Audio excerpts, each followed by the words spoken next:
चाहे जितना अमीर हो गरीब हो, लेकिन खाना पीना सोना नहाना धोना यही तो जिंदगी में करना होता है। तो इसी व्यवस्था को सही ढंग से संभाल लो। अपने सास ससुर की अच्छी सेवा कर दो, माता पिता की अच्छी सेवा कर दो, और उनसे कोई अपेक्षा मत रखो कि वे तुमको प्रेम दें, धन्यवाद दें, तुम्हारा गुणगान करें, तुम्हें सोहराते रहें। ये लफड़ा खत्म करो। तुम सोचो मेरा धर्म है, मेरा कर्तव्य है इनकी सेवा करना, और ये हमें धन्यवाद देना दे, लेकिन ये मेरी सेवा कर चुके हैं बचपन में जब मैं छोटा था, इसलिए उसका कर्ज उतारने के लिए अब ये बूढ़े हो गए, इनकी सेवा करना मेरा धर्म बनता है। अपना धर्म समझ करके करो कि हमारा फर्ज है, हमारे ऊपर इनका कर्ज है। कहते हैं दुनिया में किसी सेठ से तुमने कर्ज लिया है, बैंक से कर्ज लिया है, कहीं से कर्ज लिया है, वो सब कर्ज अदा हो सकता है, लेकिन माता पिता का कर्ज और गुरु के ज्ञान का कर्ज ये कभी अदा नहीं होता है। ये तभी अदा होता है जब गुरु तुमसे खुश और संतुष्ट होता है, माता पिता जब तुम्हें देखकर मुस्कुरा देते हैं, ये कर्ज उसी दिन उतर जाता है। उनको खुश करो, दुख मत दो। अपने मन की करोगे वो बहुत खुश नहीं हो पाएंगे, थोड़ा उनके मन की सोचो, उनके मन को रीडिंग करो। जिस माँ ने तुमको अपने आंचल का दूध पिलाया है, तो कम से कम उसको गाय और भैंस के दूध का इंतजाम करना। जिस माँ ने गोद में लेकर तुमको घुमाया है, बाप ने कंधे पर बिठाकर घुमाया है, इतनी मेहनत करना कि उनके लिए कार लाना, कार में बिठाकर उनको घुमाना। कम से कम कंधे पर न बिठाओ तो कार में बिठाकर घुमाओ।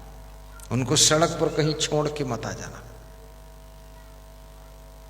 दिल्ली में कितने लोग अपने बूढ़े माँ बाप को, बूढ़े सास ससुर को रोड किनारे ढकेल के छोड़ के चले जाते हैं। वहाँ वो पड़े हैं, चिल्ला रहे। मैं एक वृद्धाश्रम में गया, वहाँ 400 बूढ़े लोग थे।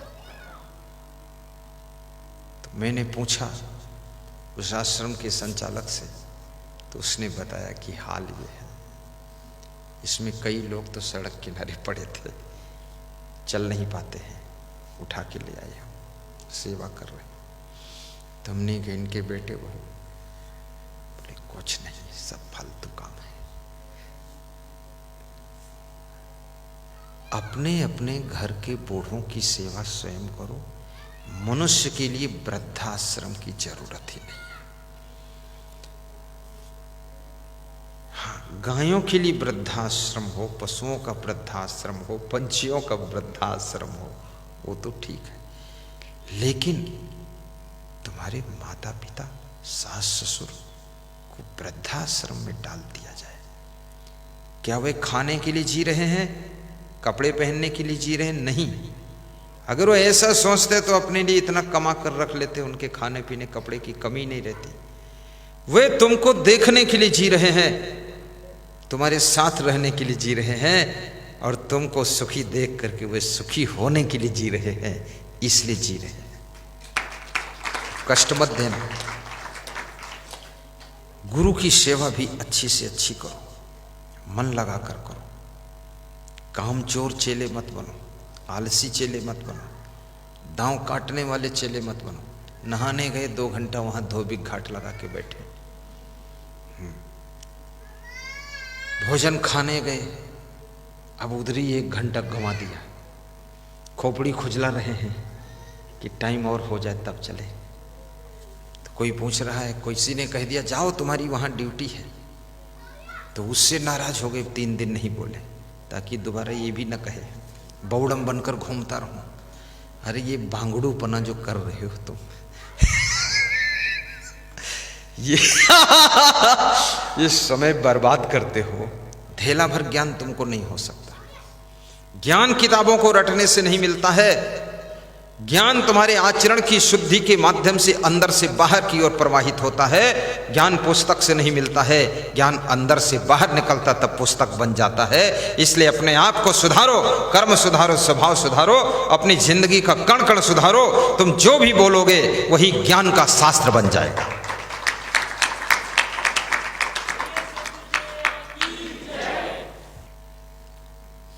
शांति का, सुख का सत्संग था। हनुमान जी लंका से लौटते हैं, अपने साथियों के साथ में राम के पास पहुंचते हैं और राम से कहते हैं, हे राम, सीता की खोज हम अपने साथियों के साथ करके लौट आए हैं। साथियों ने पूछा, आपको अकेले ही खोज करना था तो मुझे समुद्र किनारे क्यों बिठाया? हनुमान जी ने कहा, अकेले अगर मैं राम के पास वापस लौट कर आता तो सीता की खोज बहुत बड़ा कार्य था। इस बड़े कार्य का सारा सम्मान भी बड़ा था, वो मुझे मिलता। मैं आपको इसलिए रोका था, कार्य भले मैं कर रहा हूं लेकिन मेरा मनोबल तुमसे बढ़ रहा है, इसलिए तुम सबको इस बड़े कार्य का बड़ा सम्मान मिलना चाहिए। तो हम सब साथियों के साथ में राम के पास पहुंचे हैं ताकि राम भगवान सबको एक साथ आशीर्वाद दें, सबको मिलना चाहिए। जो लोग बड़ा कार्य करने के बाद भी उस बड़े सम्मान को भी सब में बांट देना चाहते हैं, सम्मान लेना नहीं चाहते, सबको मिलना चाहिए। और ये भी याद रखना, कितना बड़ा कार्य हो, उस कार्य को सफल करने में तुम्हारा मेन हाथ हो सकता है, लेकिन सहयोग में सैकड़ों लोगों का हाथ होता है। उनके हाथ को भी याद रखना, उनके हाथ को भुला मत देना और उनको भी धन्यवाद देते रहना ताकि सहयोग मिलता है।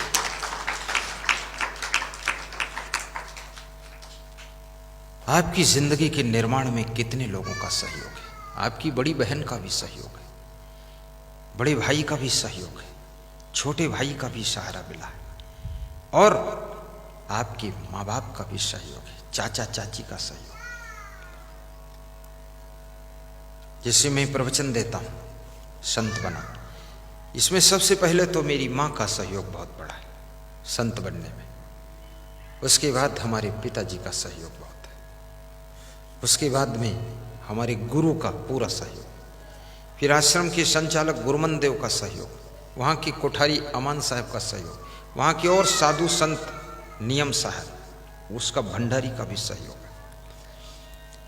हमारे जितने गुरु और गुरु भाई हमसे जो बड़े भी थे, उन्होंने भी हमको सहयोग किया। फिर हमारे शिष्यों का भी सहयोग है, ये जो बैठे हुए हैं राम श्याम,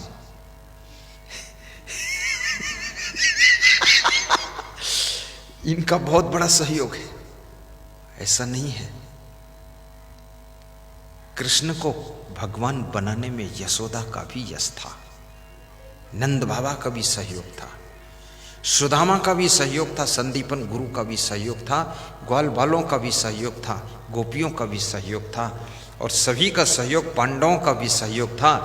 तब भगवत सत्ता को प्राप्त करते हैं और सबके दिलों में भगवान बन करके बस जाते हैं। इसलिए तुम जो कुछ आज हो, विभिन्न लोगों के सहयोग से बने हो।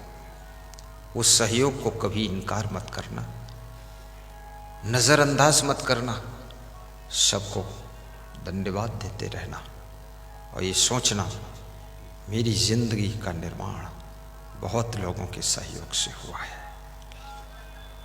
आप सभी का जीवन